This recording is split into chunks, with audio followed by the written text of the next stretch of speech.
Hey, what's going on? So I'm going to show you how to find the lot and other lots that are in the area as well. This is using Escambia County, but it should be similar across the board for other county websites.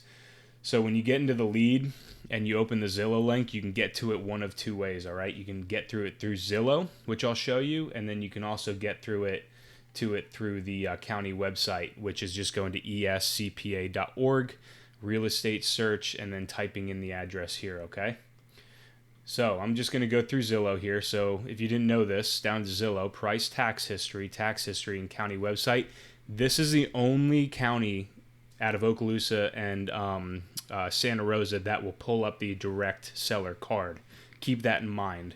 So if you go through another county, all right, if you go through another county, you got to physically type in the address, which is no big deal, just no big deal. Okay, so what you're going to do is you're going to make sure it's the right one, okay, which it is. Site address is 317 Berwick, and you're going to go into Launch Interactive Map, okay? Click OK. It'll bring you to here. You can't scroll out with a double, so you got to come up here, but you want to scroll out a little bit. We want to go over here to the left. We want to click this little pencil to begin with so we can select different properties if need be. So make sure you click this little pencil with a single dot and then go over to layers. All right. Hit aerials, 2019 aerial. That'll give us a satellite image. All right. It's just easier to work with. And then over here, we can expand both the improved sales and vacant sales. All right, so vacant sales are vacant land sales. Improved are they were vacant, but they were built on, so we can see what was recently built with this, okay? So I like to go with vacant sales first, just to kind of get an idea. You can see over here the properties have the green slashes, the orange, blue, yellow. Depending on the color, it's the year it's going to be, okay? And you can take some of these other years out just to find the most recent. But the one that sold in 2020 sold for $6,100 across the street. That's a pretty good comp. Like, that is probably the best comp we're going to get. Looks like it's a same size lot, okay? It sold for $61 in 2020.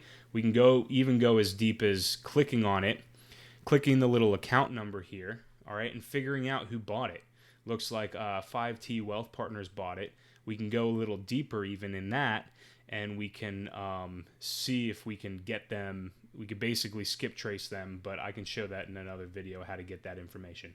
But that's good to note, all right? That could be a potential buyer right there.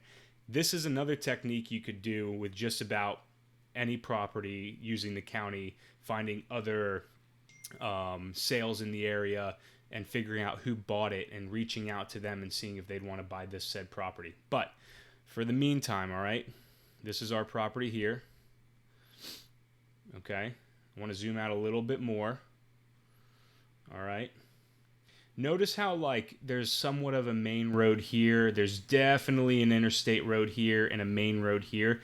Really, this is our best pocket, okay? This is our best pocket to see our comps in this area. We don't really want to go over to the right side. I mean, I can tell you with Pensacola specifically, if it's on the left side of I-10 versus the right side of I-10, and even a little south of I-10, like down in East Hill here, completely different ball game, okay? And they're not even a half a mile apart from each other, but completely different ball game. Not saying it won't improve in the future, but for right now, we got to comp what we have. All right, so if you come over here, orange sold in 2019. You see this little orange right here for $12,500. That could possibly be a comp. This $5,000 would be a better comp. This $10,000 could be a comp. So we really need to get this property for sure under $6,100. So that's kind of what we're looking at, how to pull comps using the vacant land. And then I'll show you also, if you want to click the little improve sales, you can see if anything's solid like this would be an improved sale, okay? So depending on the color would be the year. So green improved sale sold for 46, 45, 35. Okay, now what did they build on it? That is, I do not know, but we could do this. All right, so if you click on it, and if you're having trouble clicking on it, remember you need to come back to tools, click this little pencil, all right? That's what allows you to select these, okay? I clicked the little number up here, and this was the recent improved sale, of this property. Doesn't look like a new build though, but that's kind of what we're looking at for improved sales. Okay, actually, let me correct myself. Because it's an improved sale doesn't mean it's a new build. Okay, that just means that an improved property means it has a structure on it. My mistake. Don't get the two confused. All right. That's pretty much how you find and comp vacant lands. You could really comp anything with that, using that method, using the improved sales instead of the vacant. So keep that in mind too. Like you could comp that way instead of using Zillow. It might be a little more accurate too using the county, but we use this to find vacant sales as well. So this is just one of the many tools we have. If you have any questions, reach out to your team lead or myself if I'm available. All right.